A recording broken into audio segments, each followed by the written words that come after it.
Pérgamo, la palabra Pérgamo traduce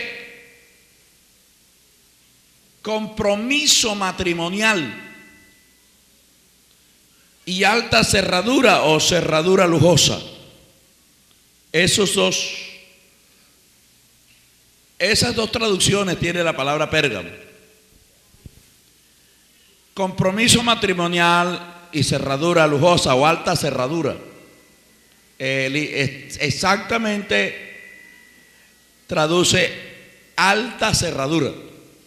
Pero esa palabra también se entendía como cerradura lujosa. ¿Por qué le dieron ese nombre a la ciudad? Porque un nombre extraño, ¿cierto? Tomaron la palabra que de alguna manera encerrara dos costumbres que habían cuando todavía no era una ciudad sino un pueblo.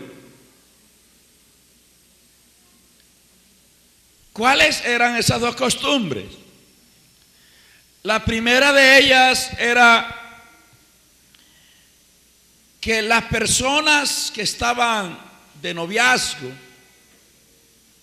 en vías de contraer matrimonio se ponían de acuerdo para celebrar matrimonios colectivos en una fecha determinada. Se casaban muchas parejas ese día. El pueblo se llenaba de matrimonios por todos lados. Esa era la primera costumbre. Por eso Pérgamo, cogieron la palabra Pérgamo, porque Pérgamo traduce compromiso matrimonial. La otra traducción viene de otra costumbre en el pueblo. Y era que era una ciudad minera, y los hombres de Pérgamo tenían una buena economía. En todas las ciudades de Asia donde había minería, había una buena economía. Y los hombres de Pérgamo, antes de casarse, procuraban tener sus casas, construir su casa. Y la costumbre era como especie de una competencia. La competencia no era el que tuviera la casa más grande o más bonita. La competencia consistía en el que le pusiera la cerradura más lujosa a su casa. Extraña, una competencia extraña. Nadie le prestaba atención si la casa era grande o bonita, sino qué clase de cerradura le iba a poner a la puerta. Y los hombres se esforzaban por ponerle la mejor cerradura, las traían del extranjero para tener el primer lugar, el que tuviera la cerradura más lujosa. Entonces, cuando se fundó la ciudad,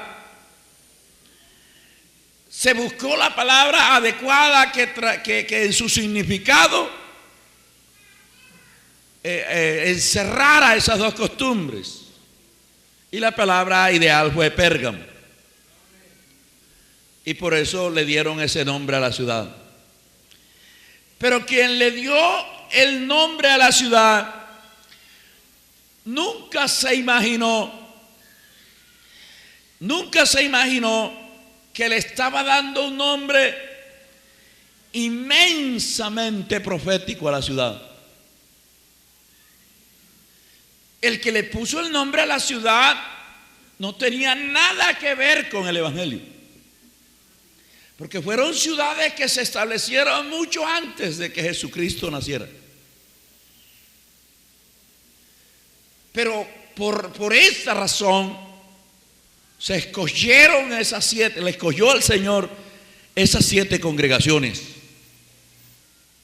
Más adelante vamos a ver cómo ese nombre encaja en la historia de la iglesia. Por ahora vamos a decir que el mensaje va como tocante al pastor. El mensaje a Éfeso es un mensaje mixto. El mensaje a Esmirna es un mensaje tocante al pastor. Porque Policarpo fue el pastor que murió con toda su familia. Y ahora el mensaje a Pérgamo también va tocante al pastor, pues nos habla de Antipas, el testigo fiel. Y Antipas fue un pastor que tuvo la iglesia de la ciudad de Pérgamo. Pero más que eso, decimos que el mensaje va tocante al pastor por la forma como se identifica el Señor a la iglesia. El que tiene la espada aguda de dos filos, es decir, el que tiene su palabra cortante, que penetra hasta partir el alma, que parte el espíritu, que parte las coyunturas y los tuétanos, y discierne las intenciones y los pensamientos. Pero ¿por qué se le identifica el Señor a la iglesia y al pastor con esos dos atributos?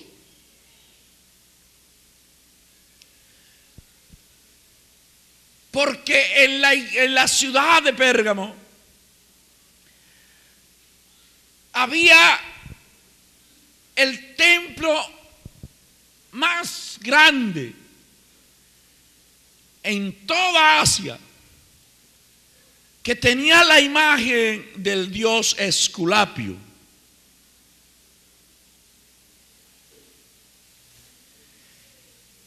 Por esa razón el Señor le dice a la iglesia: yo conozco tus obras y sé dónde moras, allí donde está el trono de Satanás.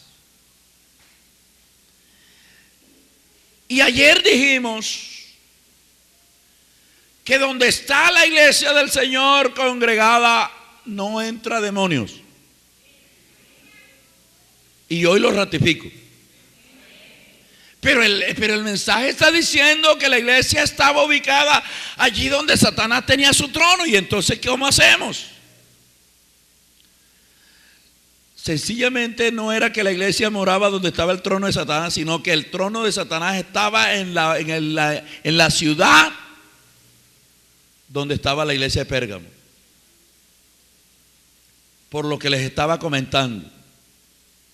En la ciudad se levantaba el templo al dios Esculapio, dios de la medicina. Este era la imagen de un hombre envuelto en una serpiente. Así era la imagen de Esculapio. Todavía hoy la medicina conserva ese símbolo. El símbolo de la medicina cambiaron al hombre y pusieron un asta, y el asta está envuelta por una serpiente. Mira que ese símbolo no es nada nuevo. Y donde quiera que hay una imagen famosa, donde quiera que hay una imagen que se le atribuyen poderes sobrenaturales, hay un demonio detrás de esa imagen. Alabado el Señor Jesús. Y no lo estamos inventando. Aquí el Señor le está diciendo a la iglesia que estaba en la ciudad donde había el templo a Esculapio, le está diciendo: yo sé dónde estás morando, dónde está ubicada la iglesia. La iglesia está ubicada nada más y nada menos donde Satanás tiene su trono. Y oiga, donde quiera que hay las ciudades, pueblos donde hay una imagen famosa, los cultos son, las bendiciones son peleadas, luchadas. Yo estoy predicando en Chiquinquirá, Boyacá, y en Buga, y en tantas otras ciudades que tienen imágenes famosas.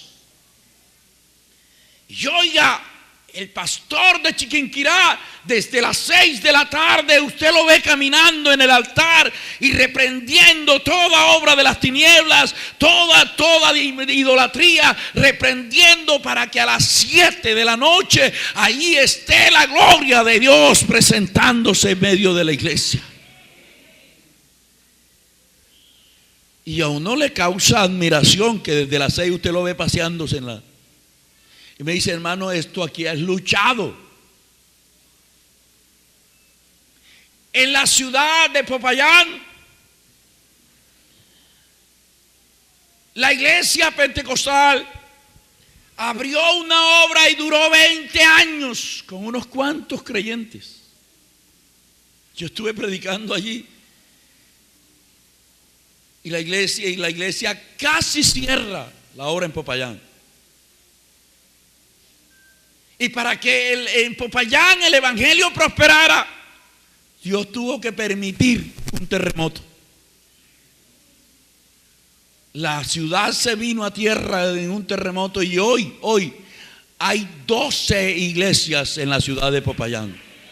Alabado el nombre de Jesús. Por esa razón le está diciendo, yo sé dónde está ubicada la iglesia. La iglesia está ubicada allí donde hay una imagen famosa. Imagínense, tan famosa era la imagen de Esculapio que los emperadores de Roma descendían a Pérgamo a participar de la fiesta Esculapio. Esculapio era el santo patrono de Pérgamo. Y las festividades a Esculapio duraban toda una semana. Toda una semana. A esa fiesta se congregaban, venían todos los brujos, los magos, los hechiceros de la región. Venían a la fiesta de Pérgamo. Durante esos 7 días la ciudad se convertía como en un circo callejero ambulante, toda la ciudad. Era común encontrar en una esquina de la ciudad las brujas haciendo sus embrujos, preparando sus brebajes. Allí acudían las mujeres abandonadas de sus hombres para hacerlos embrujos, para hacerlos volver. Parecía un circo. En cualquier esquina encontraba a un hechicero haciendo sus hechizos. Se podían ver los magos en las calles alegrando a los niños, sacando del sombrero conejitos, palomas, haciendo desaparecer las cosas. Se podía ver a los encantadores tocando flauta y las cobras. Ustedes saben la culebra esa que se llama cobra, bailando al son de la flauta. Esas eran las festividades de Pérgamo. La ciudad era minera y no se dedicaban ni a sembrar, por lo que los productos agrícolas allí eran escasos y costosos. Tampoco, y la carne era muy escasa allí. La carne venía de la ciudad de Tiatira, que era ganadera por excelencia. Mañana vamos a ver cómo Jezabel ataca a la iglesia de hoy. Mañana vamos a ver por qué nos dormimos en culto, por qué nos dormimos orando. Mañana usted va a saber por qué. El culto de mañana es liberación. Bueno, ustedes de pronto no lo creen, pero yo siempre he creído que el Señor está listo para libertarnos. Y no es que la iglesia esté poseída, no. Es que liberación no significa echar fuera un demonio que está dentro. Liberación también significa alejar un demonio que no quiere hacer daño. Alabado el Señor Jesús. Y mañana entonces vamos a ver qué sucede en todo esto. ¿Por qué no sucede esto? Pero ahora estamos hablando de Pérgamo. La carne venía de Tiatira, que era ganadera por excelencia. era escasa y costosa. Pero los 7 días de la fiesta de Esculapio, eran muchas las reses que se sacrificaban en honor a Esculapio. Hacían una hoguera en el centro de la ciudad y allí colgaban una vaca, la degollaban, la sangre la derramaban en honor a Esculapio, y la carne que quedaba, habían unos sacerdotes de Esculapio que tenían unos cuchillos bien afilados e iban cortando la res de tal manera que una parte de la carne de la res era quemada en el fuego, en la hoguera que se dedicaba a Esculapio. Estaba establecida qué partes de la res le pertenecían a Esculapio,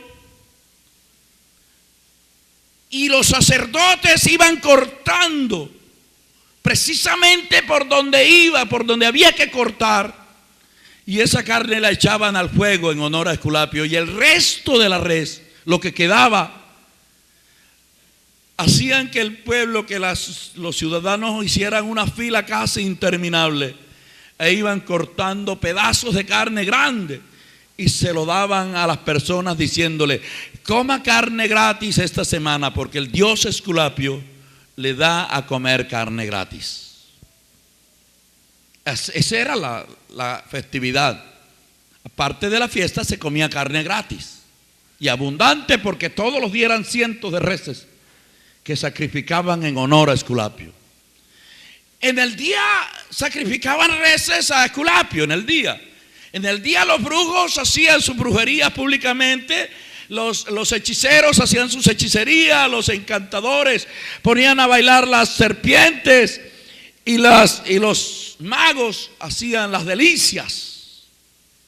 Pero en las noches, en las minas, en los socavones de las minas, para allá se iban los magos, los brujos, los encantadores y quién sabe cuántas personas más, y ya no sacrificaban reses, sino niños en honor a Esculapio. Y donde quiera que se sacrifica una vida humana, ese culto no tiene nada de divino. Así la imagen se parezca y se le haga llamar divina, no tiene nada de divino, porque quienes le sacrifican sangre humana se lo hacen a Satanás. A Jesucristo se le sacrifican alabanzas que salen del corazón. Alabado el Señor Jesucristo. Y el Señor se le identifica al pastor como el que tiene la espada aguda de 2 filos, diciéndole al pastor, es como diciéndole al pastor, los sacerdotes de Esculapio tienen un cuchillo con un solo filo y lo tienen tan afilado que van cortando la carne que le corresponde a Esculapio con una precisión. Con una precisión van cortando la carne que van a quemar para Esculapio, porque Esculapio era riguroso. De la carne que le correspondía a él, no permitía que 1 gramo se lo regalaran al pueblo. Y tampoco permitía que la carne que iba a ser para el pueblo quedara 1 gramo en la que le pertenecía a él. Porque usted sabe que la vaca no tiene separaciones. La vaca viene toda una masa de carne, y entre la masa de carne vienen distintos tipos de carne. Acá habrá hermanos carniceros, solo deben saber. Como deben saber, usted no se ha dado cuenta que los carniceros hacen un corte y enseguida afilan el cuchillo. ¿No se ha dado cuenta de eso? Ellos cortan un pedazo de carne y van a cortar el otro y afilan el cuchillo. Y yo me quedaba viendo y dije, pero ¿por qué afilan tanto ese cuchillo? Pobrecito ese cuchillo, por eso es que se acaba tan rápido. Es porque cuando van a cortar la carne y no afilan el cuchillo, pierden onzas. Es un misterio. Se pierden el corte de carne, sin afilar el cuchillo se van perdiendo onzas de carne. Y a eso me lo comprobaron un hermano carnicero. Porque, hermano, cuando uno está estudiando esto y algo le llama la atención, uno debe comprobar las cosas. El Señor le está diciendo al pastor de la iglesia de Pérgamo: los sacerdotes de Esculapio tienen un cuchillo con un solo filo. Y con un cuchillo con un solo filo cortan de una manera tan precisa lo que es de Esculapio y lo que van a regalarle al pueblo. Y el pastor no tiene un cuchillo con un solo filo, sino que tiene una espada aguda de 2 filos. Y le corresponde cortar con precisión lo que es de Dios y lo que no es de Dios, cortarlo y echarlo fuera. Alabado el nombre de Jesús. El pastor no se puede dar el lujo de cortar lo que pertenece a Dios y echarlo fuera. Así como el carnicero va cortando lo que es la carne buena y va cortando lo que es el sebo y lo va echando afuera, así tiene que ser el pastor. Llegó una falsa enseñanza y él tiene que tomar la espada de 2 filos y cortar la enseñanza y echarla fuera de la iglesia. Así la enseñanza la traiga su mejor amigo. Así la doctrina la traiga el más influyente de la iglesia. No importa quién sea. Lo que no le conviene a la iglesia, el pastor tiene que usar la espada aguda de 2 filos que el Señor le dio y cortarla y echarla fuera. Note que en la amenaza dice: si no te arrepientes, vendré pronto a ti, al pastor, y pelearé contra los que tienen la falsa doctrina con la espada aguda, con mi espada aguda. Y uno dice: bueno, pero viene al pastor y pelea con los que tiene. Sí, porque todo el que enseña falsa doctrina tiene que vérselas con el Señor un día. Pero también el pastor que permitió que la falsa doctrina penetrara a la iglesia tiene que vérselas con el Señor algún día. Usted no se imagina lo que significa para un pastor pararse detrás del púlpito y desmentir una enseñanza, cuando esa enseñanza vino de un creyente querido de la iglesia. Para él es demasiado duro tener que pararse detrás del púlpito y decir: me da pena, discúlpeme, pero esta enseñanza que Atencio digo falla en esto y en esto, porque la Biblia dice así, así, así y así. No importa que Atencio ande por donde quiera andar predicando, pero el día que metió una falsa enseñanza hay que cortarla y echarla fuera, porque hace daño al pueblo de Dios. Alabado el nombre de Jesucristo. Por esa razón el Señor se le identifica así a la iglesia. Porque han entrado 2 corrientes de doctrina en la iglesia. Y no se sabe, la historia no lo recoge, si por qué razón el pastor era tan permisivo a la hora de cortar. Estaba la doctrina de los nicolaitas y estaba la doctrina de Balaán haciendo su agosto en la iglesia. Y él no había tomado las precauciones, las medidas del caso. Alabado el Señor Jesucristo. Alabado el Señor Jesucristo. ¿Cuál era la doctrina de Balaán? Esta es la primera de las 2 congregaciones a las cuales el Señor, para tratar lo malo que está ocurriendo, usa nombres de personajes del Antiguo Testamento. Aquí va a usar simbólicamente el nombre de Balaam. Esa palabra Balaam traduce desviador, el que hace desviar a otro. Es lo que traduce la palabra Balaam. Y yo creo que aquí sabemos de sobra quién era Balaam.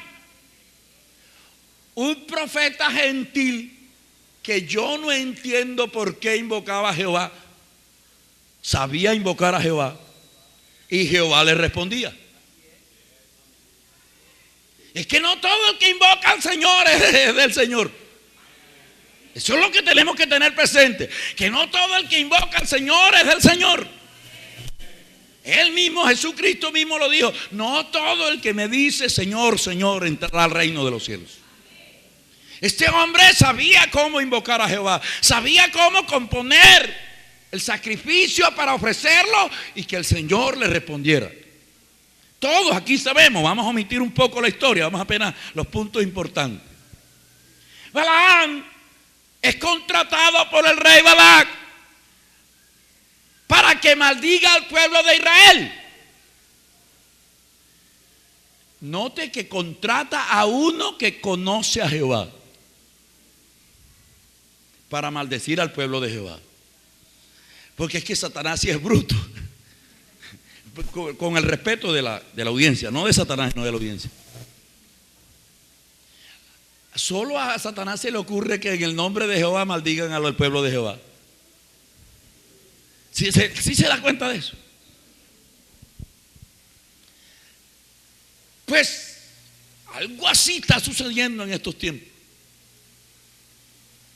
Algo así, que en el nombre de Jesús están queriendo maldecir a la iglesia de Jesucristo. Algo así. Pero vamos a lo que era Balaam, no lo que está sucediendo ahora. Balaam lo contrata a Balac y lo llama para que maldiga al pueblo de Israel. Y Balaam le pone claro y le dice: solo diré lo que Jehová ponga en mis labios. Y cuando invoca a Jehová, que Jehová lo toma, esa es otra extraña. Estaba caído. Porque él, cuando va a invocar a Jehová, dice: Balaam, profeta caído, pero con los ojos abiertos. Y alguien dijo: mire lo bueno que era este hombre, caído pero con los ojos abiertos. Peor. Peor, porque no hay peor caído que el que sabe que está caído. Peor, si es que yo puedo cometer un error sin saber que es un error. Y el Señor perdona mi inocencia, pero cometer un error sabiendo que es un error, peor. Y él dice: caído con los ojos abiertos. Y cuando abre sus labios, lo que le salen son bendiciones. Hasta allí las cosas van buenas. El problema es que Balac se le enoja. El rey Balac se le enoja y le dice: yo te traje para que maldijeras a Israel, pero tú, en vez de maldecirlo, lo que has proferido es bendiciones. Y entonces él le dijo: yo te dije que diría lo que Jehová pusiera en mis labios. Pero entonces le da un consejito. Eso está en Números capítulo 24. Le da un consejo que le dice: Israel es fuerte porque Jehová pelea por ellos. Bueno, acá no lo sabían, pero Israel era fuerte porque Jehová peleaba por ellos. Dice: pero si tú haces que Jehová se aparte de ellos, ellos quedan siendo un pueblo débil y tú les puedes vencer, porque el ejército de Balac era superior al ejército de Israel. Y Balac le dice: pero ¿cómo hago para que Jehová se aparte de ellos si los ama tanto que pelea por ellos? Y entonces le da el consejito: toma a las mujeres más lindas de tu reino, las más hermosas, pásalas por el campamento de los soldados de Israel. Ellos allí son débiles. ¿Está oyendo, joven? Y los que no somos jóvenes también. ¿Estamos oyendo, varones? Pásales pásasela por allá, por el campamento de los soldados de Israel. Instrúyelas a que si los soldados de Israel las llaman para tener intimidad con ella, que no se rehúsen. Porque cuando ellos fornican, Jehová se aparta de ellos y tú los puedes vencer. El consejito de un hombre que invocó a Jehová. El consejito que un hombre acaba de bendecir a Israel en el nombre de Jehová. Lo cierto es que Balac acepta el consejo y lo hace. Pasa a sus niñas más bonitas por allá. Los soldados de Israel las llamaron, pecaron con ellas. Jehová se apartó de Israel y en una batalla murieron 24,000 soldados de Israel. En una batalla murieron 24,000 soldados por el pecadito, por el consejo de Balaam. Ahora el Señor hace alusión al consejo de Balaam, porque algo similar está sucediendo en la iglesia de Pérgamo. Pero ¿cómo actuaba la doctrina de Balaam en la iglesia de Pérgamo? ¿Cómo actuaba? Pues se levantaron unos hombres enseñando algunas cosas. Sucede que cuando el evangelio llegó a la sociedad griega, los griegos tenían una ley que le permitían a un hombre casarse con cuanta mujer pudiera sostener maritalmente y económicamente. De manera que si un hombre era tan machote que podía sostener íntimamente a 5 mujeres y tenía con qué mantenerlas, se casaba con 5 mujeres.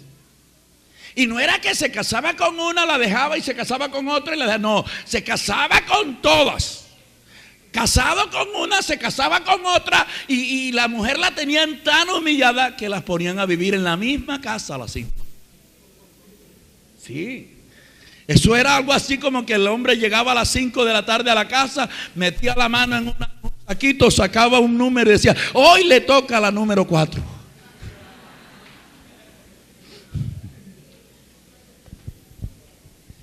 Eso era la costumbre griega. Eso era las leyes griegas. Y entonces cuando el evangelio llegó a la sociedad griega, empezaron a llegar hombres casados, se convertían de verdad, casados con 5 mujeres. Casados con 5 mujeres y de cada mujer tenían 5 niños. Con una sola familia de esas se formaba la iglesia. Sí, llegaban hombres así. Y claro, los judíos a los cuales la Biblia o la Escritura les enseñó que desde el principio el Señor creó un hito para unita. Sí, así es. Un hito para unita. Porque si el Señor hubiera aprobado la poligamia o la bigamia, bigamia es 2, poligamia son varias, pues entonces el Señor le hubiera hecho varios órganos reproductores al hombre y varios órganos reproductores a las mujeres. Pero el Señor le hizo uno a unito y una a unita para que unito y unita sean uno. Sí, ve lo bonito que es esto en el Señor, ¿verdad? Entonces comenzaba el problema en la iglesia. Llegaban casados con 5 mujeres y los judíos que tenían una solita empezaron a protestar. Pero ¿cómo así? Le dicen hermano a este que trae 5 mujeres. Es cristiano este que tiene 5 mujeres, ¿cómo así? Entonces los griegos que se habían convertido de corazón decían: bueno, yo quiero seguir al Señor de corazón. A ver, ministro, ¿qué tal, ministro? Usted con 5 creyentes así aquí.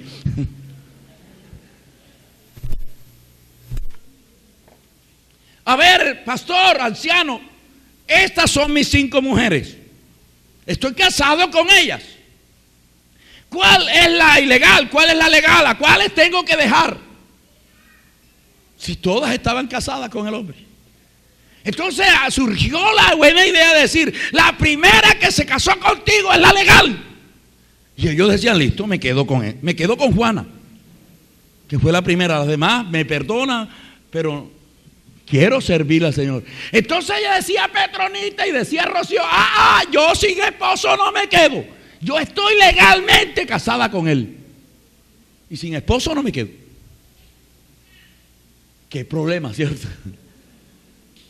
Así era el problema en toda Asia, donde la sociedad griega estaba. Se presentaba ese problema.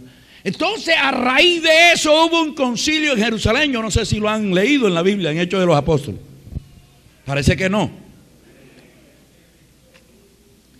En ese concilio se llevó a cabo varias cosas llevaron para debatir, entre ellas la ley, la circuncisión y el problema de los que llegaban casados con 5.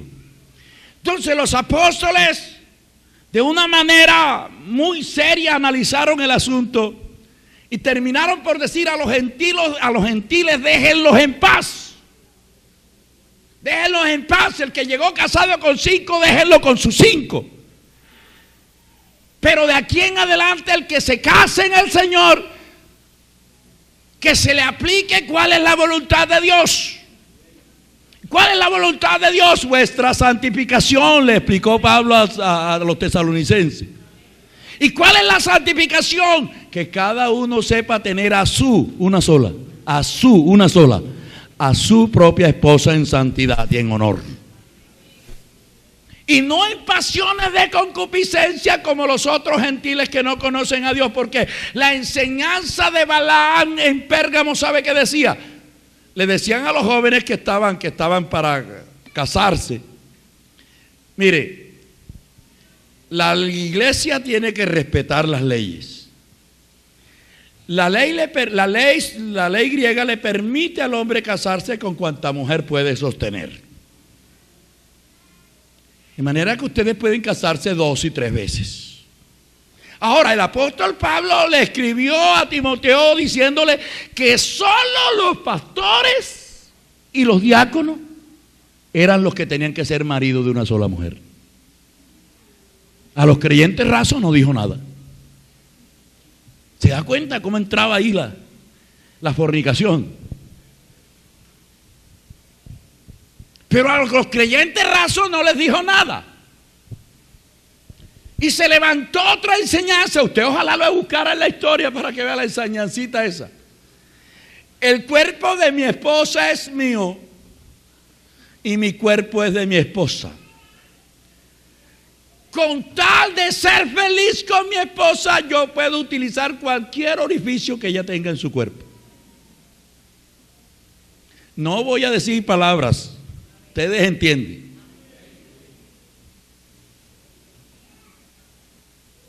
Cualquier cosa que se haga en la intimidad con tal de ser feliz la pareja es bien vista por Dios porque se hace dentro del matrimonio.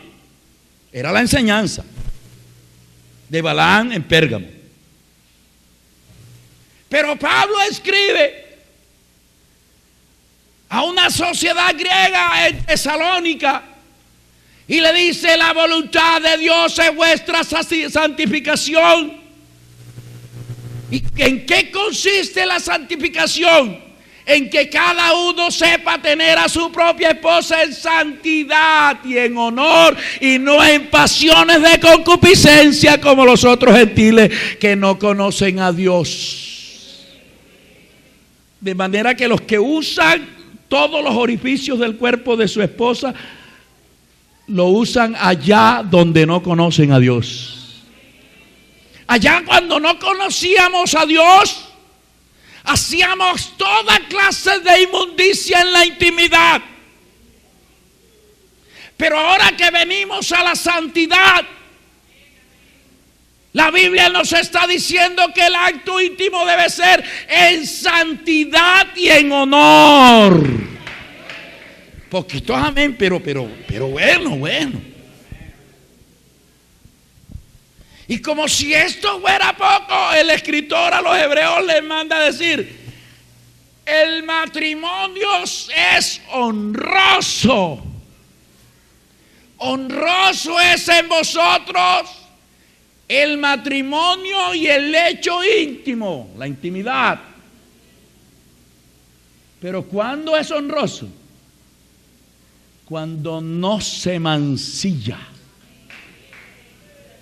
Y mancillar es ajar, ensuciar. Es lo que traduce mancillar. Esa interpretación de que mancillar es cuando el hombre está con su esposa pensando en Petronita. Eso no es mancillar. Jesucristo lo colocó en el término de adulterio. No lo han leído, se lo repito. Oíste que fue dicho: no adulterarás, mas yo os digo que cualquiera que mira a una mujer para codiciarle ya adulteró con ella en su corazón. Entonces, eso de estar con la esposa pensando en Petronita no es mancillar, es adulterar. Mancillar es meterle actos deshonrosos al acto íntimo. Bueno, poquitos amén, no se preocupe. Alabado el nombre de Jesús. Alabado el nombre de Jesús. Hermanos, si ustedes supieran de dónde vienen las prácticas que se han vuelto comunes en el mundo y que se están infiltrando en la iglesia. ¿De dónde vienen? Son prácticas animales. Hay muchos niños para decirle, no hay muchos niños, para yo decirle de dónde vienen. Hay muchos niños, dejémoslo ahí. Más bien invíteme una semana a la familia.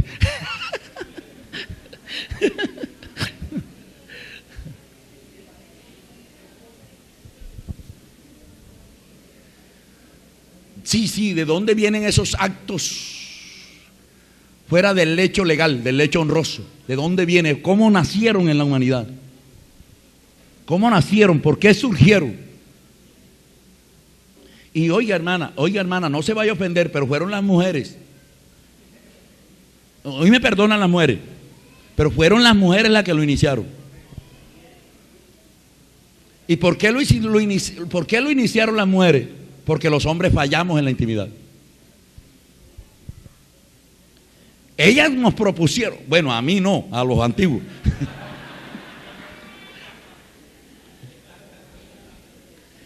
Ellas le propusieron al hombre, pero porque el hombre estaba fallando en la intimidad. Pero eso lo dejamos para la semana de la familia. Alabado el nombre de Jesús. Lo cierto es que en Pérgamo, sí, es verdad, yo predico Apocalipsis y semana de la familia. Es un subliminal para el hermano Enrique. No, pero con esta atención, ¿quién no quiere volver? Imagínense. Hoy me caí del bus y llegó una hermana y me arregló bien arregladito para que no se me viera tanto.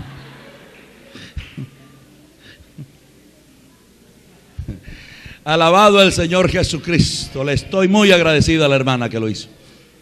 Alabado el Señor Jesús. Entonces se estaba enseñando en la iglesia que estaba en Pérgamo que se podían casar con 2 o 3 siempre y cuando tuvieran capacidad para mantenerlas íntimamente y capacidad económica para mantenerlas económicamente. Se estaba enseñando que la intimidad se podía hacer de cualquier manera con tal de que la pareja fuera feliz. Por esa razón Pablo tiene que coger su pluma y escribir la santidad sobre el matrimonio. Por esa razón es que se coge y se le escribe a los hebreos diciéndole que el matrimonio tiene que ser honroso y sin mancilla.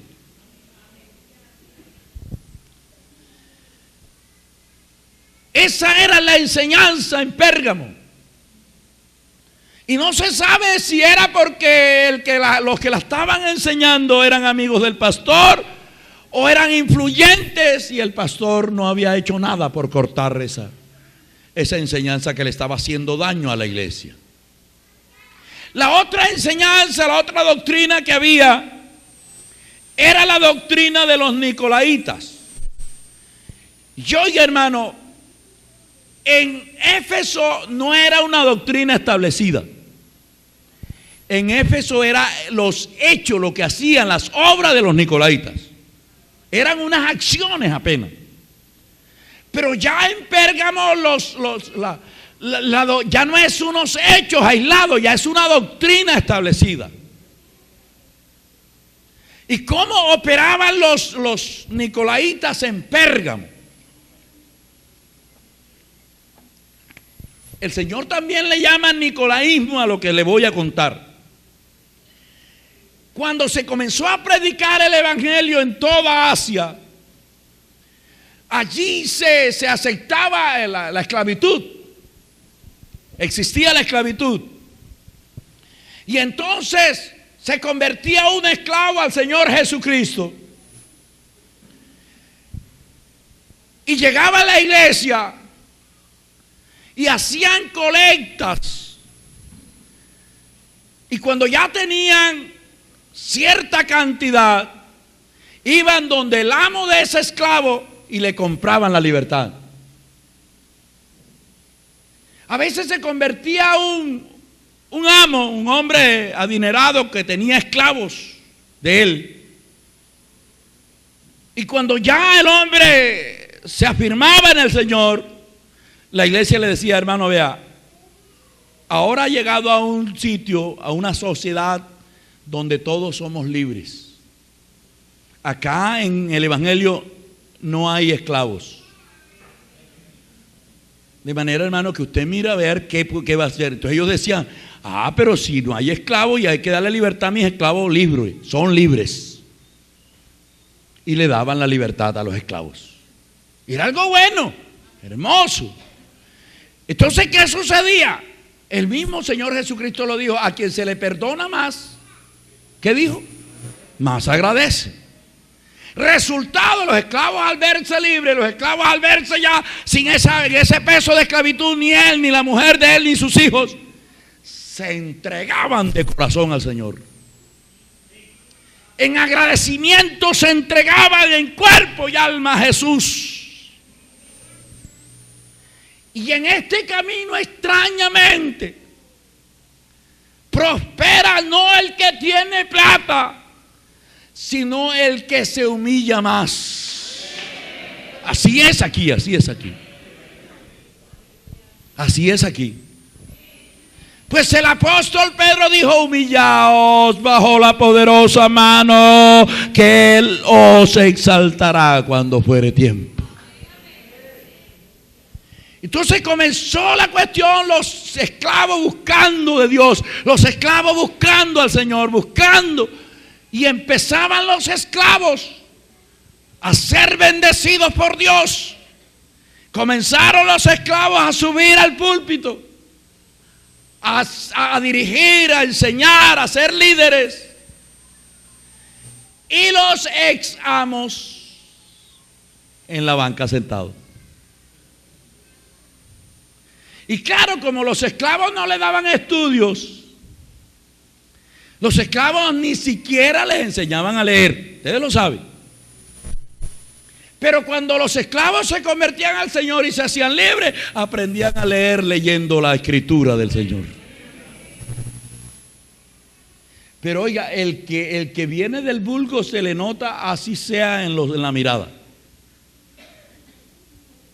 La persona de baja cultura se le nota.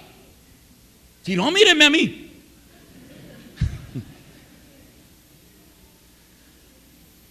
Y claro, esos esclavos no tenían la fluidez literaria de los griegos. No tenían la expresión oral de los griegos. Ustedes saben que los griegos, vean, pensantes, sabios.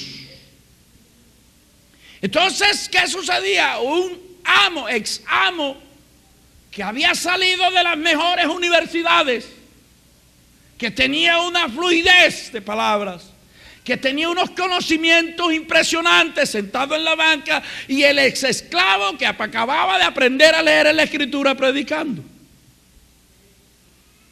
Y comenzaba, claro, uno que tiene poco léxico.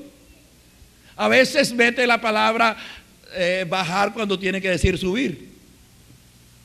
O a veces uno dice, estaba yo bajando para abajo. Sí, eso es parte del vulgo. Ustedes ven a Juan diciendo, me volteé para ver la voz que hablaba conmigo. Eso es un error. Modismo del vulgo. Entonces comenzaba el esclavo diciendo, cuando el Señor baje de los cielos, bajará para abajo y a nosotros nos subirá para arriba. Y los amos allí. ¿Quién no sabe que bajar es para abajo? Es un ejemplo que le estoy dando. Peor si el esclavo pasaba a ser pastor y su ex amo era su creyente. Ustedes se pueden imaginar el problema ese. Pero cuando el ex amo fallaba y ese esclavo, mire hermano, ustedes saben bien, no estoy hablando con una sociedad de kindergarten, sino con personas instruidas. Pues en toda Colombia se sabe que el que hizo la Constitución es cartagenero. Bueno, a ustedes eso no les da ni pío, ¿verdad? Pero allá en el interior sí se sabe que el que hizo la primera Constitución en Colombia y que reinó hasta hace poco fue un cartagenero. De pronto él era el único instruido, ustedes no. Pero los esclavos tenían que hacer todo lo que el amo ordenara. Y habían amos que para fastidiar a los esclavos le cogían rabia a un esclavo y para fastidiarlo, para hacerle sentir, se ensuciaban de popó el zapato y le decían, me lo limpia con la lengua. Ustedes saben que peores cosas hicieron con los esclavos. Me lo limpias con la lengua. Y tenía el esclavo que venir a limpiarlo con la lengua. Y ahora en el evangelio, el que le limpiaba los zapatos con la lengua al amo, estaba predicando y el amo estaba sentado en la banca. Y si el amo fallaba, el ex esclavo le decía, hermano, me disculpa, usted fue mi amo, pero es que yo soy pastor ahora y tengo que aplicar las leyes divinas y usted falló, se queda en disciplina. Usted sabe ese problema que enseguida se le van diciendo, ahora sí, los pájaros matando a las escopetas. Y entonces en Pérgamo había un pastor que había sido esclavo. En Pérgamo había un pastor que había sido esclavo. Y cuando se paraba en el púlpito empezaba a decir palabras no del léxico, fuera de tono. Y los grandes amos se fastidiaban oírle decir cosas. Y entonces, ¿qué hacían? Se reunían en la casa de uno de ellos, que siempre se reunían en diferentes casas, pero en la casa del grupito. Y empezaban a coger el mensaje del pastor y a sacarle los errores. Mire lo que dijo aquí. Mire esta frase aquí no encaja. Es que definitivamente estamos mal. Estamos mal porque los grandes, los instruidos, estamos sentados en la banca y los esclavos analfabetas son los que están en el púlpito. Como consecuencia se está predicando un evangelio a los machetes. Pero déjeme decirle, hermano, con todo respeto, que ser profesional no es malo, aunque ustedes no lo crean. Ojalá toda la iglesia en Colombia fueran profesionales, ojalá.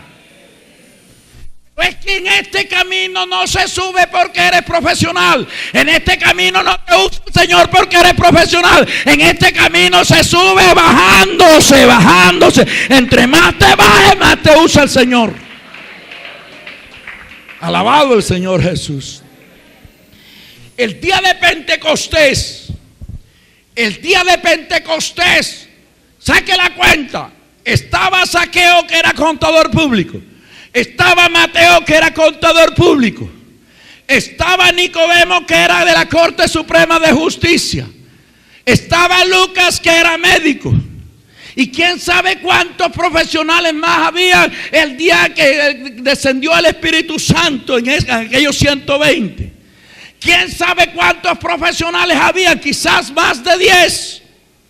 Pero el Señor Jesucristo hizo que se pusiera en pie un analfabeta llamado Pedro, y ese explicó el misterio más grande que hay entre el cielo y la tierra, el bautismo en el nombre de Jesucristo. ¿Y qué le vamos a hacer? ¿Y qué le vamos a hacer si así es el Señor? No estamos diciendo que es malo ser profesional, no estamos diciendo. Porque más adelante vamos a encontrar un Pablo profesional a quien Dios usa de una manera especial.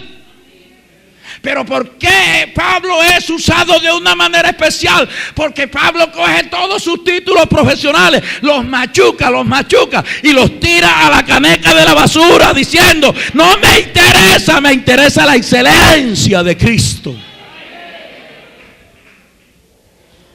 Cuando yo llegué a Bogotá y prediqué por primera vez en la iglesia de Chapinero,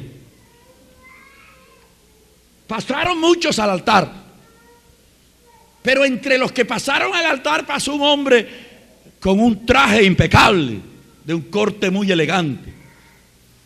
Pasó al altar y se postró, no se arrodilló, se postró, colocó las rodillas y la frente en tierra. En esa posición se veía tan extraño. Un hombre con un traje de un corte elegante. Se levantó de ahí y yo le vi sus facciones, son las de un hombre fino. Y yo le pregunto al pastor: ¿quién es el joven? Y me dice: es diácono. ¿Diácono? Sí. Porque el problema es que cuando nos nombran diácono, ya el altar no es para nosotros. Con todo el respeto a los diáconos aquí, yo no sé quiénes son, pero yo no puedo callar lo que Dios quiere decirle a la iglesia. Entonces, cuando ya predican una prédica de arrepentimiento, el diácono no pasa, porque como yo en el altar, si yo soy diácono, yo no tengo mucho de qué arrepentirme. Ahora, si tengo de qué arrepentirme, allá solito en la casa. Acá la iglesia tiene que ver que yo soy un líder. No, hermanito mío, cuando Jesucristo me habla, así yo sea el presidente de la iglesia pentecostal, yo tengo que venir al altar y postrarme de rodillas allí, porque eso le agrada a Dios. Diácono de la iglesia. Yo me acerco, hablo con él y le digo, me da el nombre. Me dice: hermano, me gustaría seguir hablando con usted, le invito a que vaya a mi oficina, y me da la tarjeta. Uno de los sectores ejecutivos de Bogotá tiene la oficina ahí. Abogado, diácono, y la oficina en uno de los sectores exclusivos de Bogotá. Voy a visitarlo.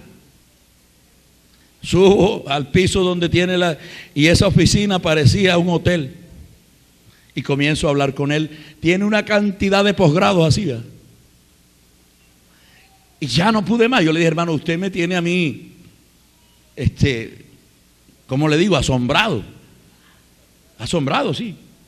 El día que yo prediqué, hermano, usted pasó y se postró en el altar. Y usted es diácono de la iglesia, y mire la cantidad de títulos y posgrados que tiene. Pues deme qué ha pasado con usted. Me dijo: hermano, no, mire, ¿qué es lo que pasa? Es que mire todos mis títulos. Cuando yo salgo de esta oficina y la cierro, todos mis títulos quedan colgados en la pared.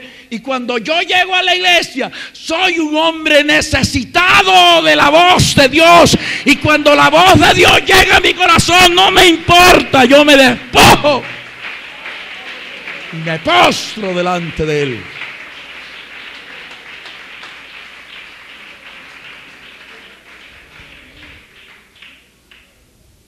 No importa cuántos errores léxicos haya dicho yo aquí.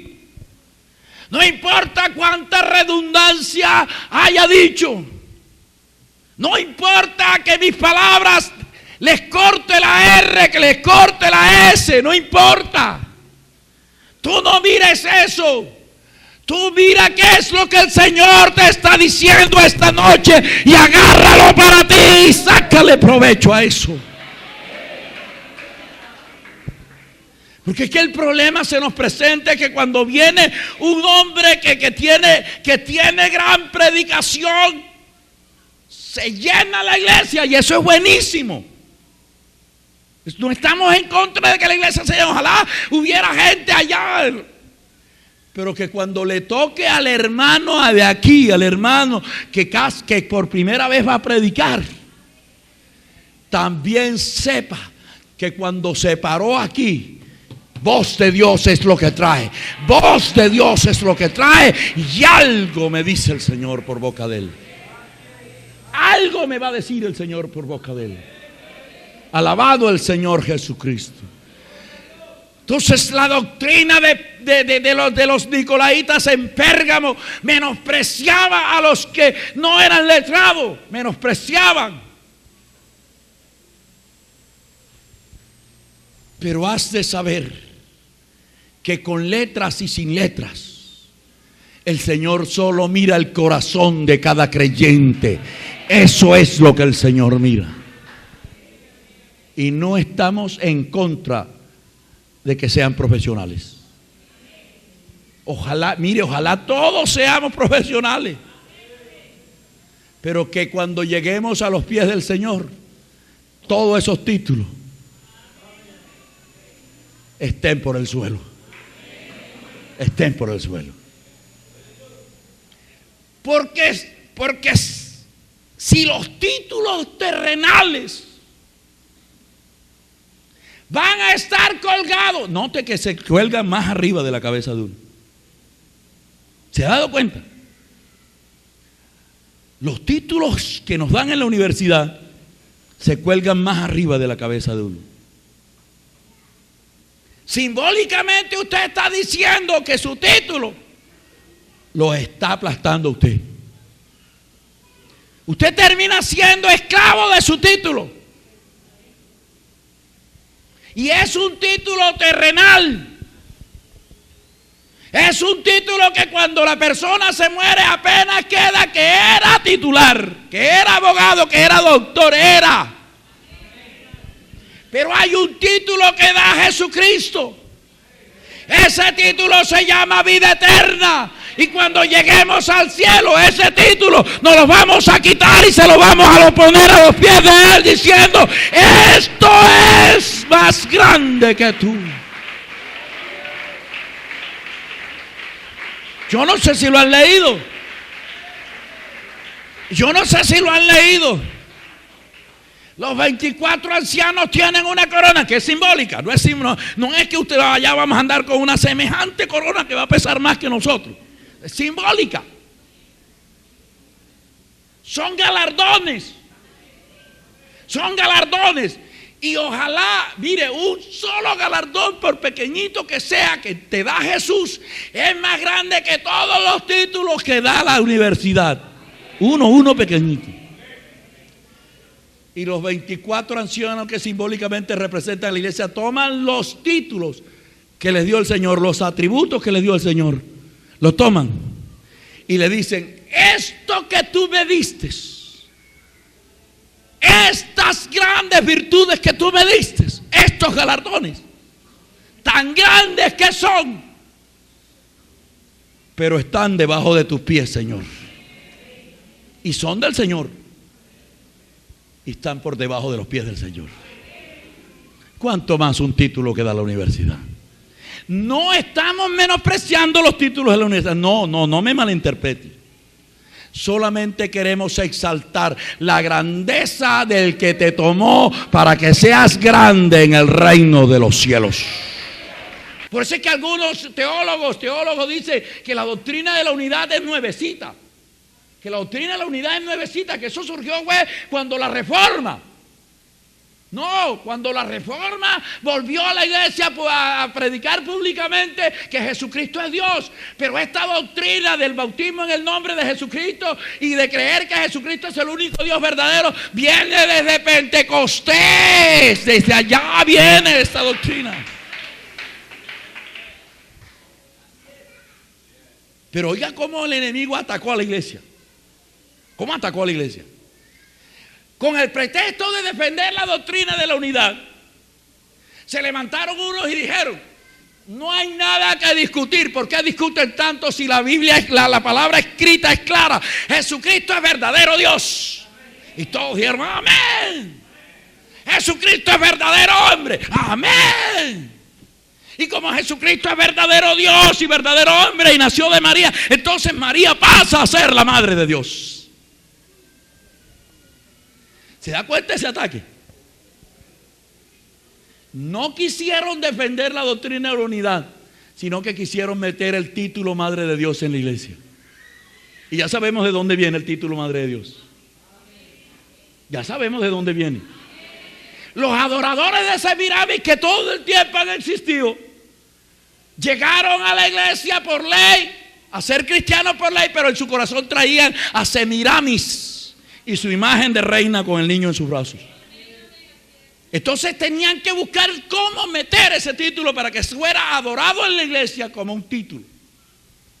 Y entonces dijeron que María era, que como Jesús era Dios y había nacido de María, María era madre de Dios. Y allí sí se dijeron: un momento. María es la madre de la humanidad de Jesucristo, mas no de su espíritu. De manera que ese título Madre de Dios no cabe aquí. Y comenzó entonces la discusión, y en el año 331, ese sí me acuerdo que fue en el 331, fue declarada María se le dio el título Theotokos. En griego quiere decir Madre de Dios, portadora de Dios. Más adelante se mandó a hacer la imagen de María, más adelante.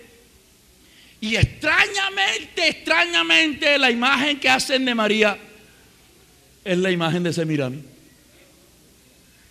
La mujer vestida de reina, con una corona en su cabeza y un niñito en sus brazos.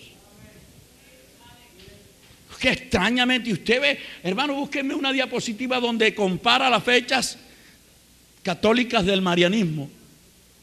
Yo fui mariano, me las sé de esas fechitas. Ahí están ya. De acuerdo al calendario romano, María nació el 8 de septiembre. Yo no sé de dónde sacan eso. La Biblia no lo dice. Pero según el calendario romano, María nació el 8 de septiembre. Septiembre es el mes noveno. Bueno, no saben, pero sí es así.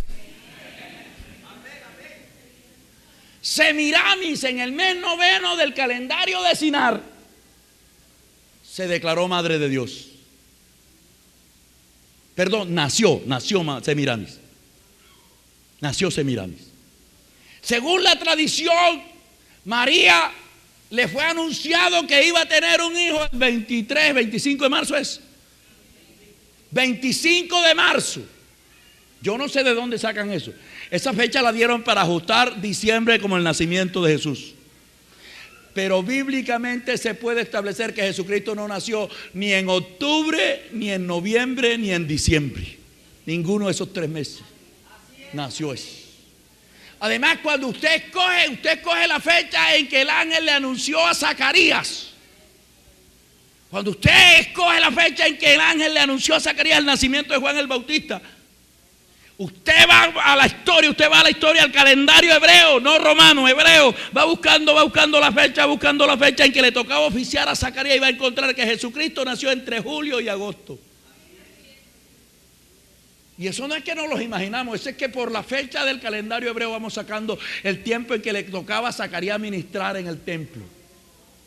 Teniendo en cuenta que Juan el Bautista era 6 meses más viejito que Jesús. Pero como querían ajustar el nacimiento de Jesús para el mes de diciembre, porque en diciembre no nació Jesús sino el dios Sol. El dios Sol de la creencia romana era el que nacía el 25 de diciembre. Y esa fiesta le llamaban la Saturnalia. La Saturnalia. Era la fiesta a Saturno, que era el dios Sol. Y según la tradición romana, Saturno nació el 25 de diciembre.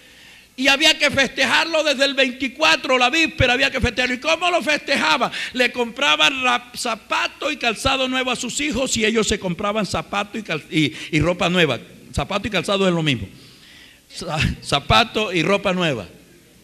Ese día hacían una comida grande, una cena bien majestuosa. Y compraban regalos y ponían un árbol en la puerta. Y comenzaban a contar las horas al revés. Faltan 10 horas para que nazca el dios Sol. Faltan 8 horas, a las 12 en punto. Entre el 24 y el 25 de diciembre levantaban la voz con júbilo y decían: ¡ha nacido el dios Sol! ¡Felicitaciones, felicidades! Y se repartían regalos. La tradición romana de la Saturnalia, del nacimiento del dios Sol. Lo mismo que se hace hoy. El día 24 le compramos el mejor zapatico a nuestro hijo, el mejor vestidito a nuestro hijo. Nosotros también nos los compramos. Hacemos la natillita y el buñuelo. Y yo no sé por qué ese día, oye. Y no los comemos en la noche. Pero es que la palabra de Dios dice que no participéis de lo sacrificado a los ídolos. No participéis de lo sacrificado a los ídolos. Es una fiesta completamente pagana. De Cristo no tiene nada.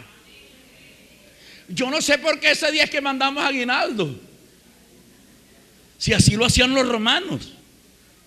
Semiramis, volvamos a los de Semiramis y María. Los de Semiramis y María, por favor, que páseme la diapositiva de Semiramis y María.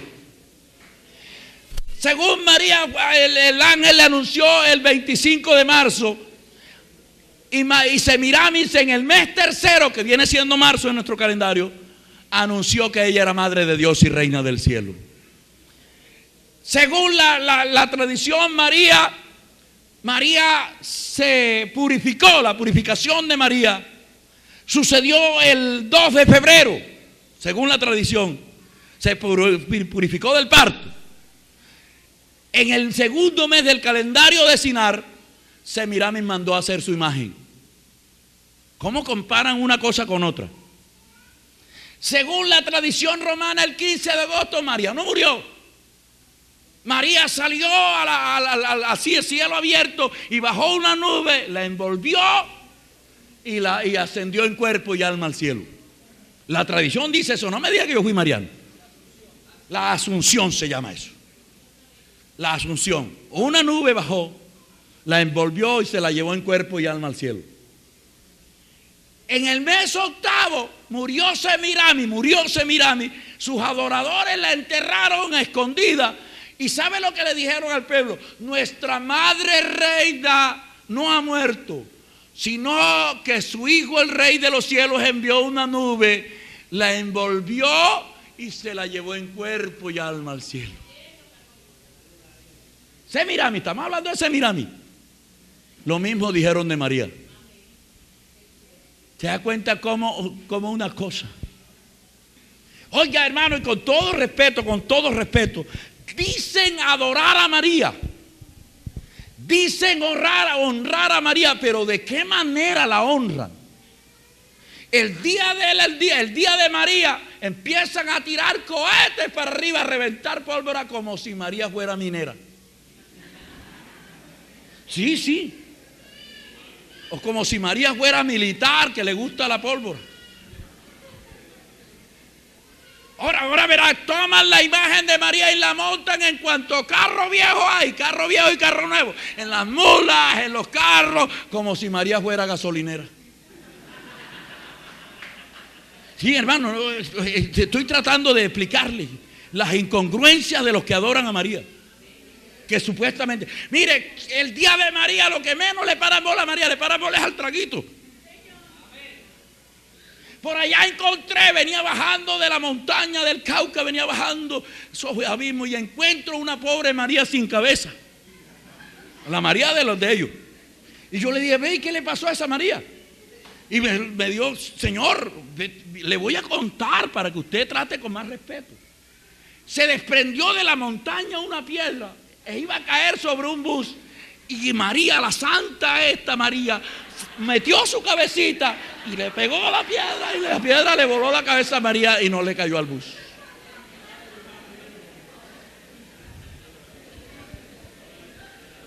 Como si María fuera goleadora de cabeza. Oiga, es que hermano, usted ve que son cosas incongruentes. Oiga, usted va a Chapinero. Cuando vaya a Chapinero tenga cuidado, porque la declararon región gay. Sí, ahí donde está la iglesia Chapinero, todo eso lo declararon gay. El único punto blanco en ese mar negro es la iglesia de Jesucristo allí. Cuando uno va para la iglesia de Chapinero, lo que encuentra son burdeles. Y usted ve en la puerta de los burdeles prostitutas, lesbianas, homosexuales, drogadictos allí. Y cuando usted pasa por la puerta de un burdel y mete el ojo, lo primero que ve es una imagen de María con una vela ahí. Eso es sitio para venerar una santa. Eso es sitio para venerar una santa. Mire las incongruencias. Nosotros que no tenemos imagen de María, que no le prendemos vela porque no necesita luz. Ella tiene la luz de Jesucristo. Nosotros que no tenemos una imagen de María, que no le prendemos vela a María, la respetamos y le obedecemos más que ustedes, que los que le adoran. Nosotros sí respetamos a María. Nosotros sí obedecemos a María. Y le voy a explicar por qué obedecemos a María. María dio un solo mandamiento y dijo: haced todo lo que Jesucristo diga. Y nosotros aquí hacemos todo lo que Jesucristo dice, obedeciendo a María. Obedeciendo a María. Alabado el Señor Jesucristo. Me regala la hora, yo estoy viendo las 8:30 ahí.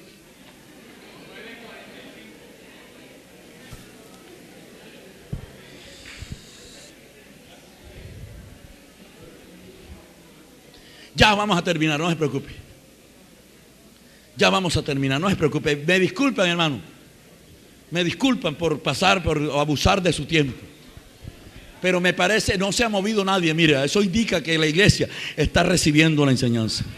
Eso indica. Ese aplauso que sea para Jesucristo y que sea fuerte. Que sea fuerte para Jesucristo.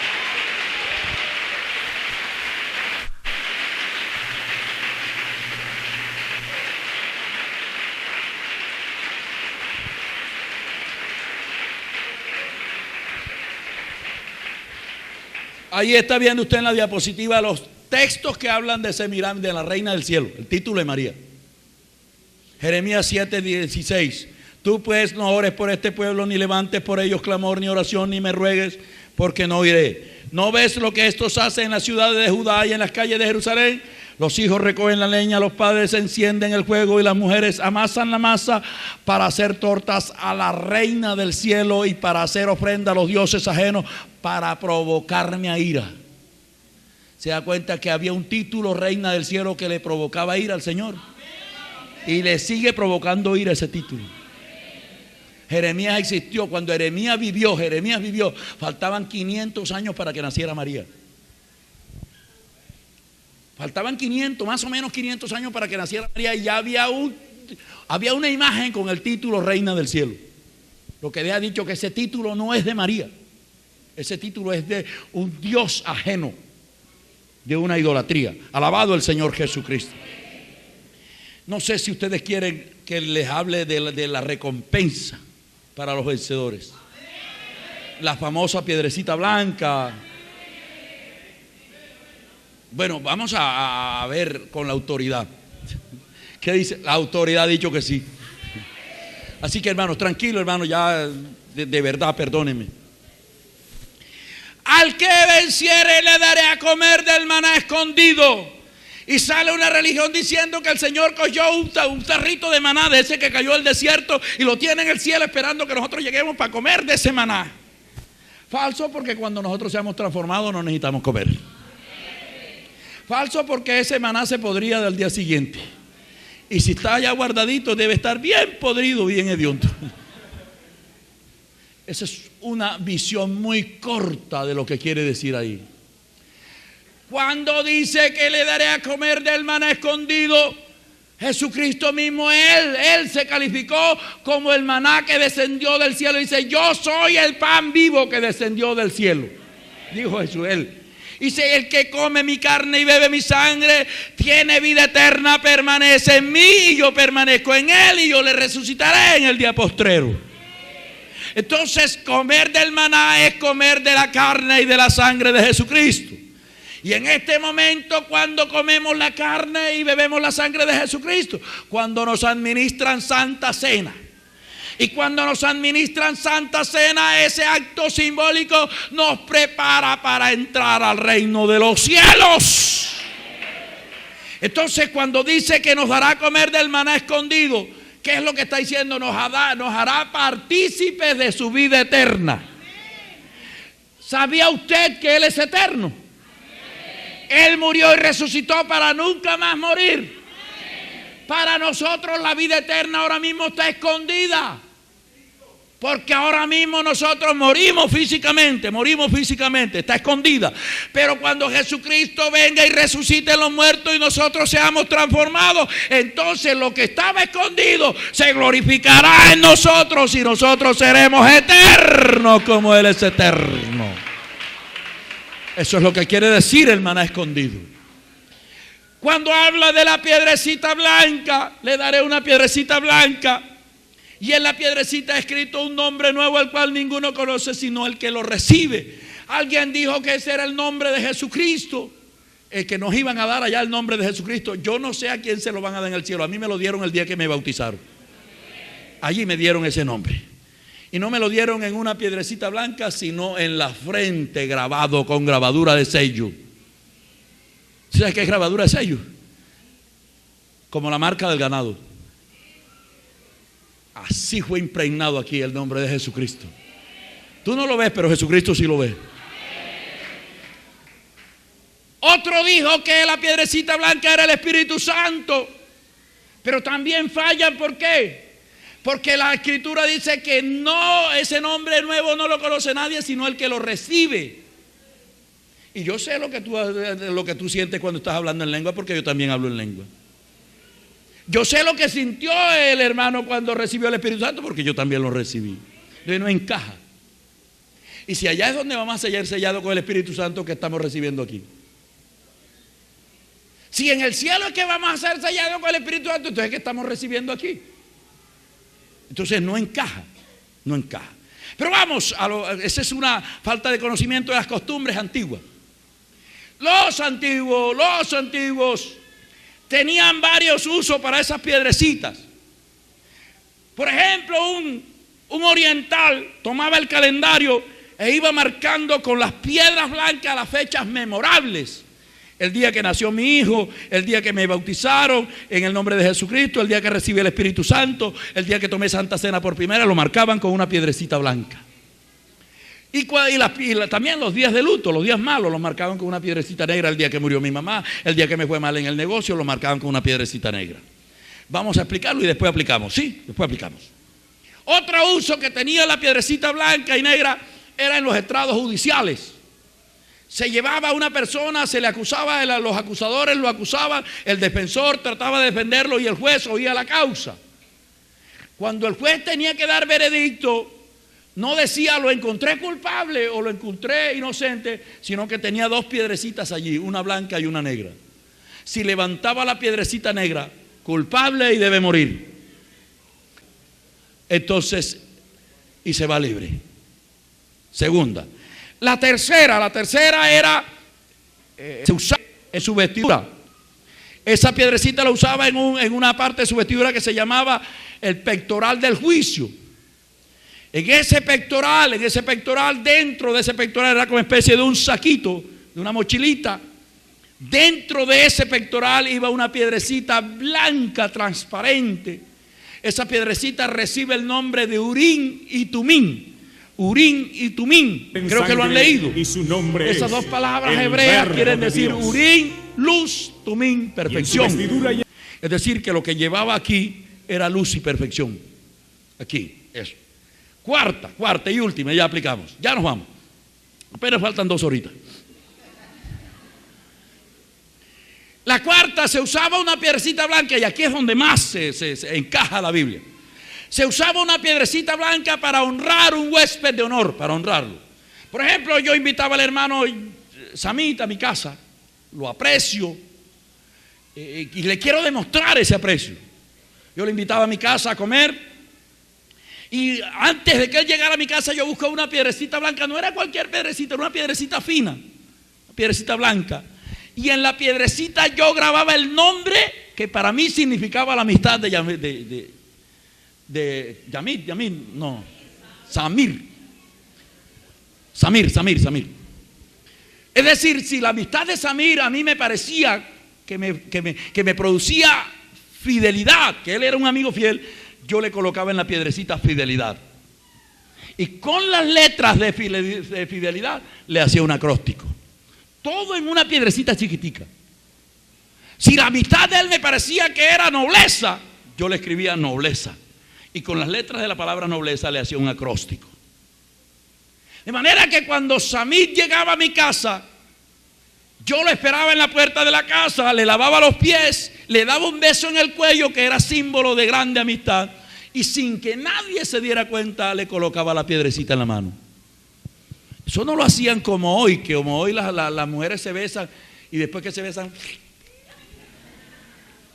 No, entre los orientales, cuando alguien recibía la piedrecita blanca, oh, él tenía esa piedrecita ahí y no la leía, porque era secreto entre él y yo. Cuando lo dejaban solo, él salía a ver qué significaba la amistad de él para mí. Y cuando leía la palabra y el acróstico que le decía, se regocijaba por eso. Vamos a aplicar el calendario. Desde el día que te bautizaste en el nombre de Jesús, el nombre de Jesús fue grabado en tu frente y tu nombre fue anotado en el libro de la vida. El estrado judicial. Desde ese día Satanás sube todos los días a acusarte delante del Señor. Te acusa de infiel, te acusa de mentiroso, te acusa de todo de lo que él se le ocurre acusarte, y el Señor no se pone a discutir con él. El Señor deja que él te acuse y te acuse y te acuse, y cuando ya se cansa de acusarte, él no le dice nada, sino que le muestra una piedrecita blanca y le dice: yo lo encuentro inocente, porque todos sus pecados los lavé con la sangre que derramé en la cruz del Calvario. Y el día que Él venga por nosotros, seremos transformados y nuestra vida ya será luz y perfección.